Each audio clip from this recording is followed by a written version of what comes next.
ಎಲ್ಲರಿಗೂ ನಮಸ್ಕಾರ. ನೋಡಿ, ನಾವಿವತ್ತು ಲಾಲ್ಬಾಗ್ ಫ್ಲವರ್ ಶೋ ನೋಡೋದಕ್ಕೆ ಅಂತ ಲಾಲ್ಬಾಗ್ಗೆ ಫಸ್ಟ್ ನಾವು ಟಿಕೆಟನ್ನು ತೊಗೋಬೇಕಾಗತ್ತೆ. ಅಡಲ್ಟ್ಸ್ಗೆ 80 ರುಪೀಸ್, ಮಕ್ಕಳಿಗೆ 30 ರೂಪಾಯಿ. ನಾವು ಶಾಲೆಯಿಂದ ಬಂದಿರೋಂಥ ಮಕ್ಕಳಿಗೆ ಫ್ರೀ ಟಿಕೆಟ್ ಇರುತ್ತೆ. ಶಾಲಾ ಮಕ್ಕಳಿಗೆ ಅಂದರೆ ಅವರು ಯೂನಿಫಾರ್ಮ್ ಹಾಕ್ಕೊಂಡು ಬರ್ತೀವಿ ಅಂಥವರಿಗೆ ಇಲ್ಲಿ ಫ್ರೀ ಇರುತ್ತೆ ಟಿಕೆಟು.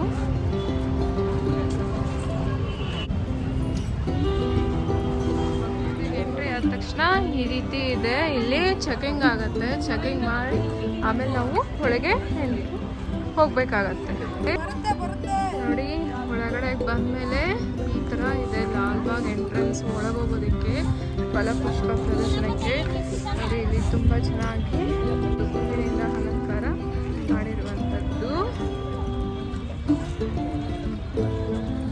ನೋಡಿ, ಇದೆ ಎಂಟ್ರೆನ್ಸ್.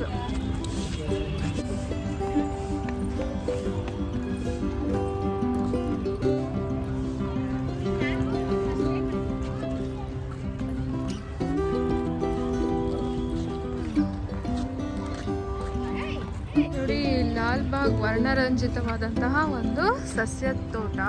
ಇದು ಕರ್ನಾಟಕದ ರಾಜಧಾನಿಯಾದಂತಹ ಬೆಂಗಳೂರಿನಲ್ಲಿ ಇರುವಂತಹದ್ದು ಈ ಉದ್ಯಾನವನ. ಈ ಉದ್ಯಾನವನ ನಿರ್ಮಿಸಿದವರು ಮೈಸೂರಿನ ರಾಜರಾಗಿದ್ದಂತಹ ಹೈದರಾಲಿ ಅವರು ಮೊದಲನೇ ಬಾರಿಗೆ ಈ ಲಾಲ್ಬಾಗನ್ನು ನಿರ್ಮಾಣವನ್ನು ಮಾಡೋದಕ್ಕೆ ಪ್ರಾರಂಭ ಮಾಡ್ತಾರೆ. ನಂತರದ ವರ್ಷಗಳಲ್ಲಿ ಇದನ್ನು ಸಂಪೂರ್ಣವಾಗಿ ನಿರ್ಮಿಸಿದವರು ಅವರ ಮಗ ಆದಂತಹ ಟಿಪ್ಪು ಸುಲ್ತಾನ್ ಅವರು.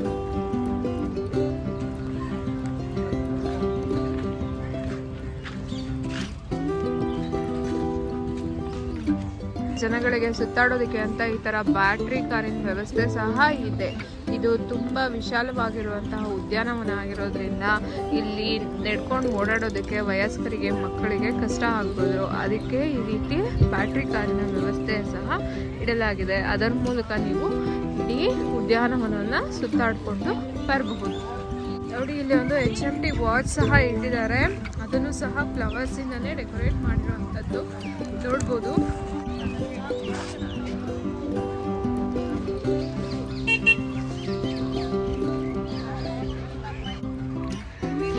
ಇಲ್ಲಿ ಜನವರಿ 16ರಿಂದ ಜನವರಿ 27ರವರೆಗೂ ಫಲಪುಷ್ಪ ಪ್ರದರ್ಶನ ಹಮ್ಮಿಕೊಳ್ಳಲಾಗಿದೆ. ಗಣರಾಜ್ಯೋತ್ಸವದ ಪ್ರಯುಕ್ತವಾಗಿ ಈಗಾಗಲೇ ಬಂದು ಸಾಕಷ್ಟು ಜನ ಈ ಪ್ರದರ್ಶನವನ್ನ ನೋಡೋದಕ್ಕೆ ಬರ್ತಾ ಇದ್ದಾರೆ.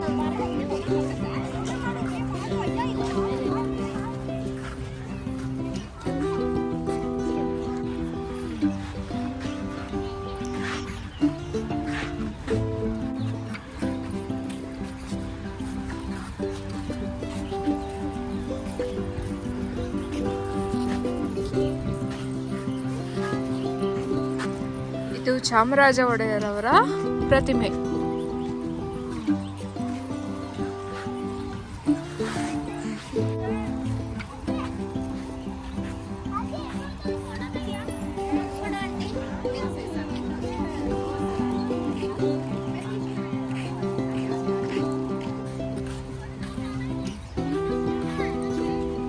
ಹೀಗೆ ಮುಂದೆ ಬಂದ್ರೆ ಇಲ್ಲಿ ಒಂದು ಕಾರಂಜಿ ಸಹ ನಮಗೆ ಕಾಣುತ್ತೆ. ನೋಡಿ, ಉದ್ಯಾನವನ ಈ ರೀತಿ ಕಾಣುತ್ತೆ ಒಳಗಡೆಗೆ ಬಂದ್ಮೇಲೆ.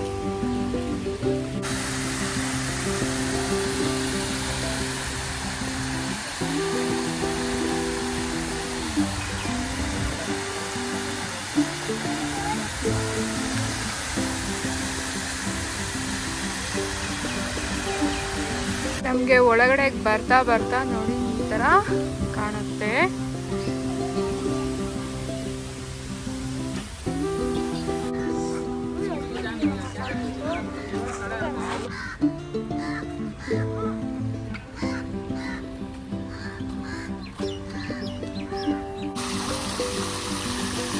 ಅಲ್ಲಲ್ಲಿ ಈ ರೀತಿಯ ಕಾರಂಜಿಗಳನ್ನ ನಿರ್ಮಾಣ ಮಾಡಿರುವಂಥದ್ದು ನೋಡೋದಕ್ಕೆ ಬಹಳ ಖುಷಿ ಆಗುತ್ತೆ. ಬಹಳ ಸುಂದರವಾಗಿ ನೋಡಿ, ಈ ಕಾರಂಜಿ ಹತ್ರನೇ ರೈನ್ಬೋ ಸಹ ಮೂಡಿದೆ, ನೋಡ್ಬೋದು ನಾವು.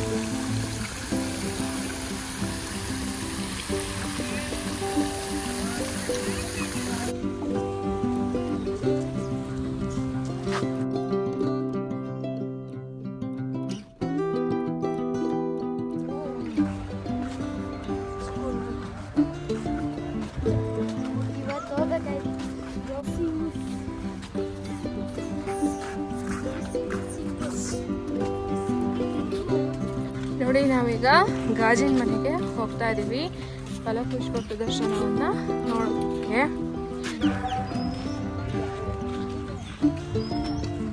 ಇದೊಂದು ಬಹಳ ಸುಂದರವಾಗಿ ಇರುವಂತಹ ಉದ್ಯಾನವನ. ನೋಡಿ ನಾವೀಗ ಗಾಜಿನ ಮನೆ ಹತ್ರ ಬಂದ್ವಿ. ಈ ಗಾಜಿನ ಮನೆ ನಿರ್ಮಾಣ ಲಂಡನ್ನಿನ ಕ್ರಿಸ್ಟಲ್ ಪ್ಯಾಲೇಸ್ ಮಾದರಿಯಲ್ಲಿದೆ ಈ ಗಾಜಿನ ಮನೆ. ಇದು ನವೆಂಬರ್ 30, 1898ರಲ್ಲಿ ರಾಜ್ಕುಮಾರ ಆಲ್ಬರ್ಟ್ ವಿಕ್ಟರ್ ಅನ್ನುವರು ಈ ಗಾಜಿನ ಮನೆಗೆ ಅಡಿಗಲ್ಲನ್ನು ಹಾಕ್ತಾರೆ. ಹಾಕಿದ ನಂತರ ಇದರ ಮೇಲ್ವಿಚಾರಕರಾದಂತಹ ಜೇಮ್ಸ್ ಕ್ಯಾಮರನ್ ಅನ್ನುವಂಥವರು ಇದನ್ನು ಪೂರ್ಣಗೊಳಿಸುವಂಥದ್ದು. ಈಗ ಇಲ್ಲೇ ಪ್ರತಿ ವರ್ಷ ಇಂಡಿಪೆಂಡೆನ್ಸ್ ಡೇ ಮತ್ತು ರಿಪಬ್ಲಿಕ್ ಡೇ ಟೈಮಲ್ಲಿ ಪುಷ್ಪ ಪ್ರದರ್ಶನ ಏರ್ಪಡಿಸಲಾಗುತ್ತೆ. ಬಹಳ ಸುಂದರವಾಗಿ ನಡೆಯುತ್ತೆ ಇದು. ಪ್ರತಿ ವರ್ಷವೂ ಲಕ್ಷಾಂತರ ಜನರ ಭೇಟಿ ಆಗತ್ತೆ ಈ ಫಲಪುಷ್ಪ ಪ್ರದರ್ಶನವನ್ನು ನೋಡೋದಕ್ಕೆ ಅಂತ. ಬ್ಯಾಂಗ್ಳೂರ್ ಹಾಸ್ಪಿಟಲ್ ಅವರು ಈಗ ಒಂದು ಟೆಂಟನ್ನು ಸಹ ಹಾಕೊಂಡಿದ್ದಾರೆ ಫಸ್ಟ್ ಏಡ್ಗೋಸ್ಕರ.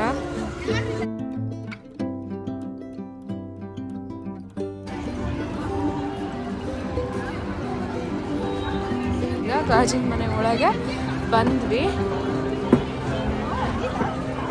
ಪುಷ್ಪ ಪ್ರದರ್ಶನ ಗಾಜಿನ ಮನೆ ಒಳಗಡೆಗೆ ನಡೀತಾ ಇರುವಂಥದ್ದು.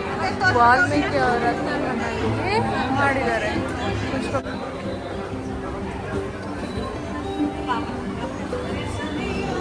ಅಷ್ಟೇ ಅಲ್ಲ, ಇಲ್ಲಿ ವಾಲ್ಮೀಕಿ ಮಹರ್ಷಿಗಳ ಬಗ್ಗೆ ಸಹ ಈ ರೀತಿ ಒಂದು ಗ್ಯಾಲರಿಯನ್ನು ಸಹ ಮಾಡಿದ್ದಾರೆ. ಅವ್ರ ಬಗ್ಗೆ ಓದಿ ಇಲ್ಲಿ ತಿಳ್ಕೊಬೋದು ನಾವು. ಯಾವ್ಯಾವ ಏನು ಅನ್ನೋ ಸಹ ಇಲ್ಲಿ ಮೆನ್ಷನ್ ಮಾಡಿದ್ದಾರೆ ಲೇಬಲ್ಗಳನ್ನು ಹಾಕಿ. ಅದರಿಂದ ನಾವು ಯಾವ ಊರಿನ ಹೆಸರು ಏನು ಅನ್ನೋದನ್ನು ತಿಳ್ಕೊಬೋದು.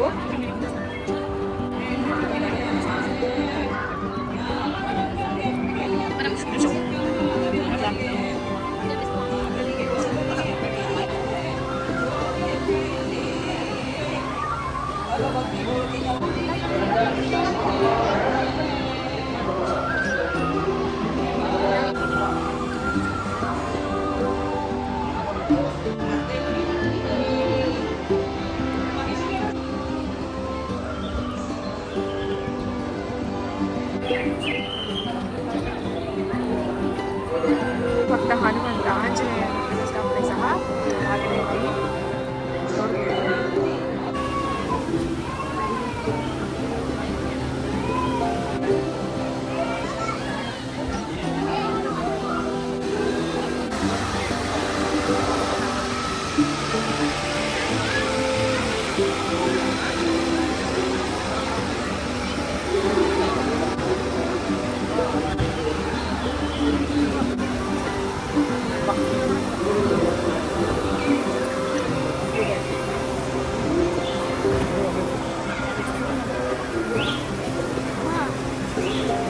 ಇಲ್ಲಿ ಸಂಪೂರ್ಣವಾಗಿ ರಾಮಾಯಣವನ್ನು ಚಿತ್ರಿಸಲಾಗಿದೆ. ಅಂದರೆ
ಸಹ ಶ್ರೀರಾಮನ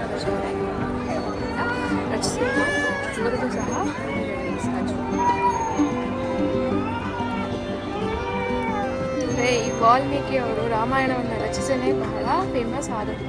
ಆದ್ದರಿಂದ ಇಲ್ಲಿ ವಾಲ್ಮೀಕಿಯನ್ನು ಬಿಟ್ಟು ಬೇರೆ ಯಾವ ಯಾವ ಕವಿಗಳು ರಾಮಾಯಣದ ಬಗ್ಗೆ ರಚನೆಯನ್ನು ಮಾಡಿದ್ದಾರೆ, ರಾಮಾಯಣದ ಲೇಖಗಳನ್ನು ಬರೆದಿದ್ದಾರೆ, ಅವರ ಆ ಕವಿಗಳನ್ನು ಸಹ ಇಡಲಾಗಿದೆ.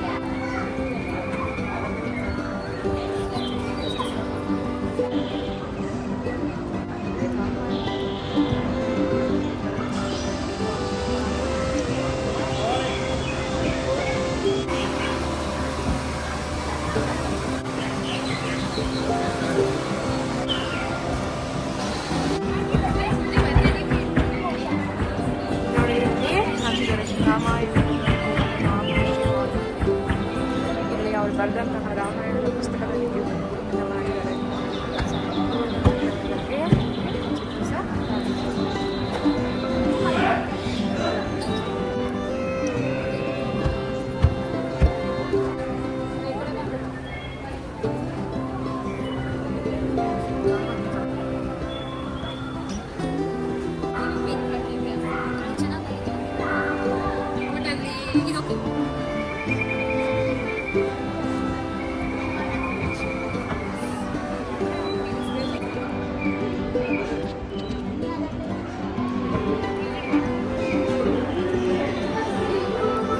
ನೋಡಿ, ಸೀತಾ ಅಪಹರಣವನ್ನು ತಡೆಯಲು ಯತ್ನಿಸಿದ ಪಕ್ಷಿರಾಜ ಜಟಾಯು.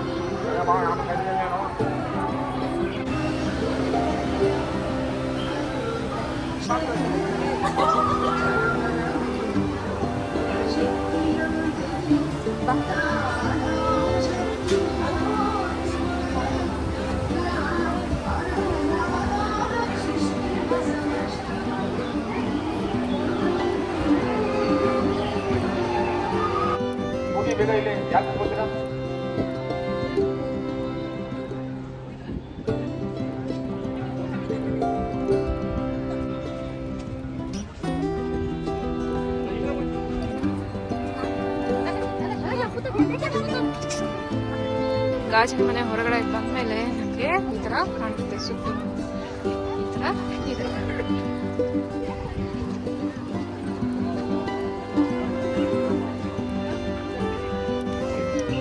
ನೋಡಿ, ಲಾಲ್ಬಾಗ್ ಈ ತರ ಇದೆ. ಇಲ್ಲಿ ಕೆರೆ ಸಹ ಇದೆ. ಹಲವು ಜಾತಿಯ ಮೀನುಗಳನ್ನ ಇಲ್ಲಿ ಸಾಕಾಗಿದೆ. ಅಷ್ಟೇ ಅಲ್ಲ, ಇಲ್ಲಿ ಮೇಳ ಸಹ ನಡೀತಾ ಇದೆ. ಫ್ಲವರ್ ಶೋ ಇಂದ ನೋಡ್ಬೋದು ನಾವು.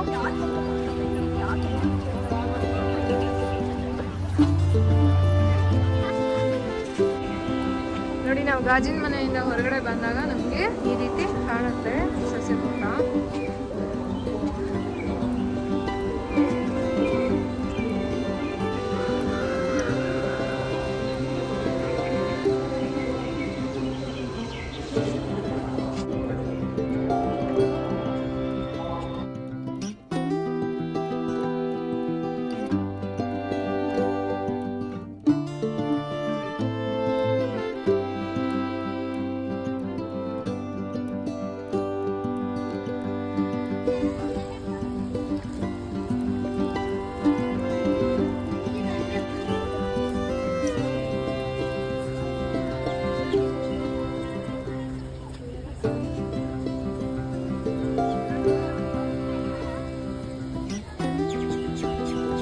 ಇದೆಲ್ಲ ಏನು ಅಂತ ಅಂದರೆ ಮಕ್ಕಳಿಗೆ ಕೃಷಿಯ ಬಗ್ಗೆ ತಿಳ್ಕೊಳ್ಳೋದಕ್ಕೆ ಅನುಕೂಲ.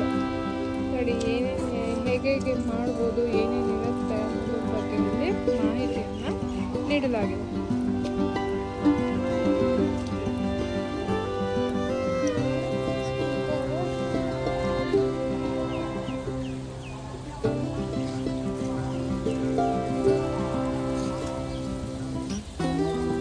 ಉಲ್ಲಾಸಕ್ಕಾಗಿ ತೋಟಗಾರಿಕೆ ಅಂತ ಅಂದ್ಬಿಟ್ಟು ಪ್ರತಿಯನ್ನು ಮಾಡಿ ಅದರ ಮೂಲಕ ಈ ರೀತಿ ತೋರಿಸ್ತಾರೆ. ಮನೆ ಮುಂದೆ ಗಾರ್ಡನಿಂಗ್ ಎಲ್ಲ ಮಾಡ್ಕೊಳ್ಳೋರು ಇದನ್ನು ನೋಡಿದ್ರೆ ಅವರಿಗೆ ಒಂದು ಐಡಿಯಾ ಬರುತ್ತೆ ಯಾವ್ಯಾವ ರೀತಿ ನಾವು ಮನೆ ಮುಂದೆ ಗಾರ್ಡನಿಂಗ್ ಮಾಡ್ಕೋಬೋದು ಅಂತ.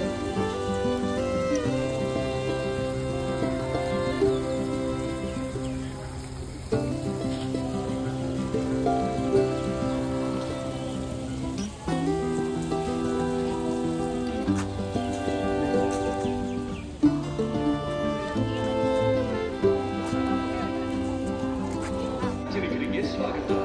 ಸಾರ್ವಜನಿಕರ ಗಮನಕ್ಕೆ ಲಾಭ ಫಲಪುಷ್ಪ ಪ್ರದರ್ಶನಕ್ಕೆ ಸಾವಿರಾರು ಜನ ವೀಕ್ಷಣೆಗಾಗಿ ಆಗಮಿಸಿದ್ದು ತಮ್ಮ ಬಳಿ ಇರುವ ಬೆಲೆ ಬಾಳುವ ಒಡವೆಗಳ ಬಗ್ಗೆ ಎಚ್ಚರಿಕೆಯಿಂದ ಈ ಲಾಲ್ ಬಾಗ್ ಬಹಳಷ್ಟು ದೊಡ್ಡದಾಗಿರುವಂತಹ ಪ್ರದೇಶ. ಇದು ಸುಮಾರು 245 ಪ್ರದೇಶದಿಂದ ಹೊಂದಿದ್ದು ಇಲ್ಲಿ 1000ಕ್ಕಿಂತಲೂ ಅಧಿಕ ಜಾತಿಯ ಗಿಡಗಳಿವೆ. ಹಾಗೆ 3 ವರ್ಷಕ್ಕಿಂತಲೂ ಹೆಚ್ಚು ವಯಸ್ಸಾಗಿರುವಂತಹ ಮರಗಳನ್ನು ಸಹ ಇಲ್ಲಿ ಕಾಣ್ಬೋದು. ಅದಕ್ಕೆ ಒಂದು ಲೇಬಲನ್ನು ಅಂಟಿಸಿ ಅದು ಯಾವ ಆ ಮರದ ಹೆಸರು ಮತ್ತು ಅದರ ಬಗ್ಗೆ ವಿವರಗಳನ್ನು ನೀಡಲಾಗಿದೆ. ಬಹಳ ಸುಂದರವಾಗಿ ಇರುವಂಥದ್ದು ಲಾಲ್ಬಾಗ್. ಬೆಂಗಳೂರಿನವರಿಗೆ ಒಂದಿನಕ್ಕೆ ಪಿಕ್ನಿಕ್ ಅಂತ ಹೋಗಿ ಬರೋದಕ್ಕೆ ಬಹಳ ಒಳ್ಳೆಯ ಜಾಗ ಸಹ ಇದಾಗಿದೆ.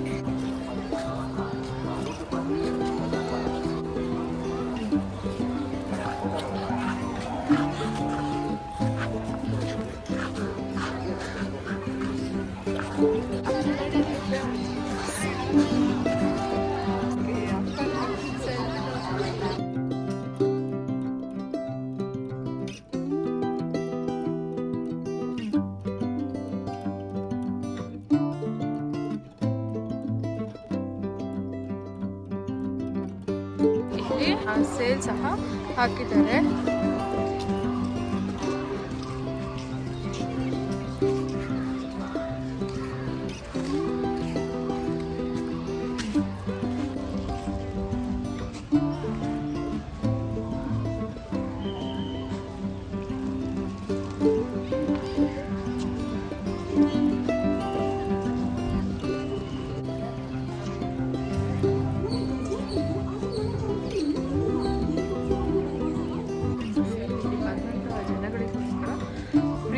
ಡ್ರಿಂಕಿಂಗ್ ವಾಟರ್ ಪಾಯಿಂಟ್ ಅಂತ ಅಂದ್ಬಿಟ್ಟು ಇಲ್ಲಿ ಮಾಡಿದ್ದಾರೆ. ಇದೆ ಈ ರೀತಿಯ ಒಂದು ವ್ಯವಸ್ಥೆಯನ್ನು ಮಾಡಲಾಗಿದೆ ಜನಗಳ ಅನುಕೂಲಕ್ಕಾಗಿ. ಮರದಲ್ಲಿ ಮಾಡಿರುವಂತಹ ಕಾರ್ವಿಂಗ್ ಬಹಳ ಸುಂದರವಾಗಿದೆ. ಹತ್ತಿರದಿಂದ ನೋಡಲಿಕ್ಕೆ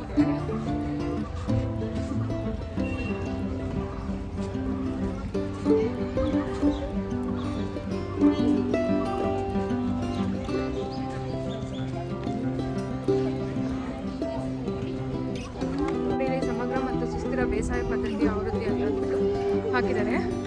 ಬನ್ನಿ ಒಳಗೋಣ. ಇಲ್ಲಿ ಗೊಬ್ಬರದ ಮಾರಾಟ ಸಹ ನಡೀತಾ ಇದೆ. ಮತ್ತೆ ರೆಡ್ ಸಾಯಿಲ್ ಮಿಕ್ಸ್ ಎರೆಹುಳು ಗೊಬ್ಬರ ಕಾಂಪೋಸ್ಟ್ ಅಂದ್ಬಿಟ್ಟು ಹಾಕಿದ್ದಾರೆ.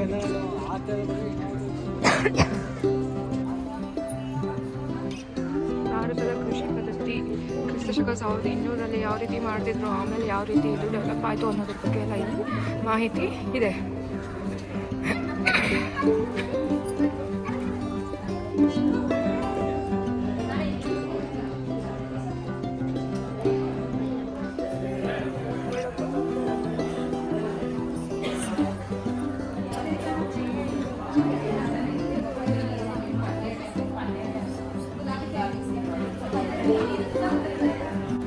ಭಾರತದಲ್ಲಿ ಪೂರ್ವಕಾಲದಲ್ಲಿ ಯಾವ ರೀತಿ ಕೃಷಿಯನ್ನು ಮಾಡ್ತಾ ಇದ್ರು, ತದನಂತರ ಟೆಕ್ನಾಲಜಿ ಮುಂದುವರೆದಂತೆ ಯಾವ ರೀತಿ ಬೇಸಾಯವನ್ನು ಬದಲಾವಣೆ ಬಂತು ಅನ್ನೋದನ್ನೆಲ್ಲ ಇಲ್ಲಿ ತಿಳಿಸಲಾಗಿದೆ.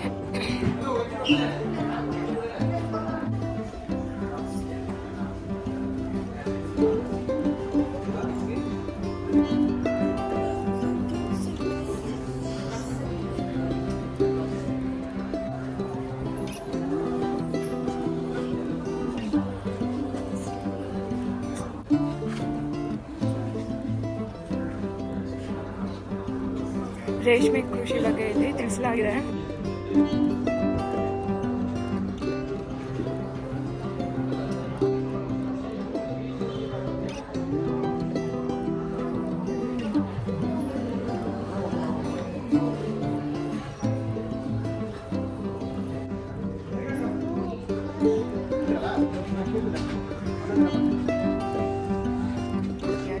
ಈ ಥರ ತುಂಬ ಕಡೆ ತೋಟಗಾರಿಕಾ ಇಲಾಖೆ ಅವ್ರದ್ದು ಹಲವು ಪ್ರಾಡಕ್ಟ್ಸ್ನ ಇಟ್ಕೊಂಡಿದ್ದಾರೆ. ಜೇನುತುಪ್ಪ ಮತ್ತು ಬೀಜಗಳು, ಗೊಬ್ಬರ, ಈ ರೀತಿ ಹಲವು ರೀತಿಯ ಪ್ರಾಡಕ್ಟ್ಸನ್ನು ಇಲ್ಲಿ ಇಟ್ಕೊಂಡು ಮಾರಾಟ ಮಾಡ್ತಿದ್ದಾರೆ. ಅವಶ್ಯಕತೆ ಇರುವುದು ತಗೋಬೋದು.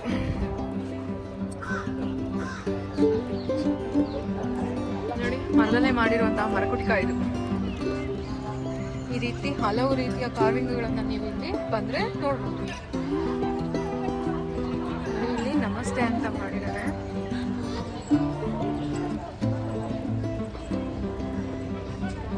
ಇದು ಬಂದು ನಮ್ಮ ಅಶೋಕ ಸ್ತಂಭದ ರೀತಿ ಇದೆ. ಸಿಂಹ ಮೇಲೆ, ಸ್ತಂಭದ ಮೇಲೆ ಸಿಂಹ ಕೂತಿರುವಂಥದ್ದು. ಇದೆಲ್ಲ ಮರದಲ್ಲೇ ಮಾಡಿರುವಂಥದ್ದು. ಗರುಡ ಇದೆ, ಗರುಡ ಹದ್ದು.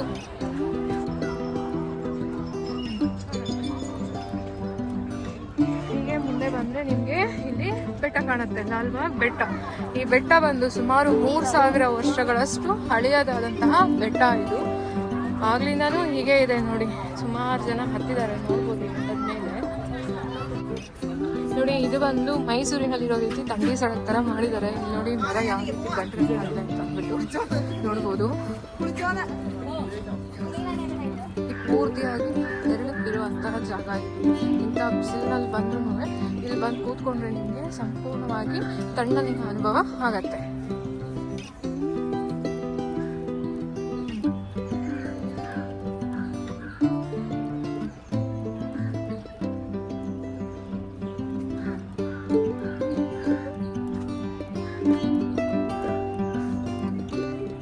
ನೋಡಿ, ಇದು ಬೋನ್ಸಾಯಿ ಪಾರ್ಕ್.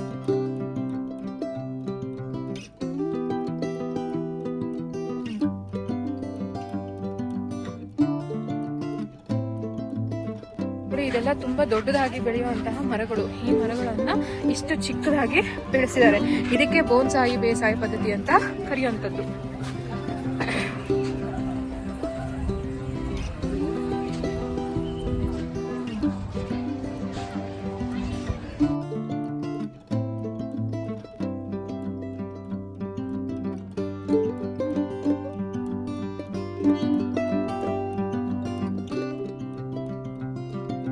ಹೀಗೆ ಬೆಟ್ಟಕ್ಕೆ ಹತ್ತುವ ದಾರಿ ಇದು.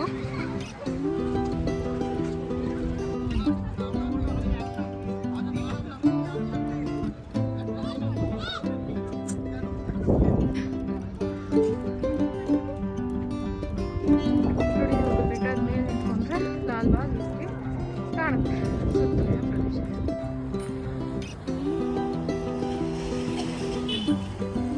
ನೋಡಿ, ಇದು ಒಂದು ಹಾಪ್ಕಾಮ್ ಸ್ಟಾಪ್ ಅಂತ ಅಂದ್ಬಿಟ್ಟು ಹೇಳ್ತಾರೆ. ಹಾಪ್ಕಾಮ್ ಸ್ಟಾಪಿಂದ ಒಳಗಡೆ ಬಂದರೆ ನಮಗೆ ಈ ರೀತಿ ಕಾಣುತ್ತೆ ಎಂಟ್ರೆನ್ಸ್. ನೋಡಿ, ಎರಡೂ ಬದಿಯಲ್ಲೂ ಅಂದರೆ ಈ ರೀತಿ ತಂಡಿ ಸಡಕ್ ದಾರಿ ಥರ ಮಾಡಿದ್ದಾರೆ. ಇದು ಒಳಗಡೆಯಿಂದ ಹೊರಗಡೆ ಹೋಗೋರಿಗೆ ಆ ಕಡೆಗೆ ಇರುತ್ತೆ, ಹೊರಗಡೆಯಿಂದ ಒಳಗಡೆಗೆ ಬರೋರಿಗೆ ಇದು ಈ ಥರ ಇದೆ ಎಂಟ್ರೆನ್ಸ್ ಮಾಡಿರುವಂಥದ್ದು. ಎಲ್ಲರಿಗೂ ಈ ವಿಡಿಯೋ ಇಷ್ಟ ಆಯಿತು ಅಂದರೆ, ಎಲ್ಲರೂ ಈ ವಿಡಿಯೋ ಇಲ್ಲಿವರೆಗೂ ನೋಡಿದ್ದೀರಾ ಅಂದರೆ ದಯವಿಟ್ಟು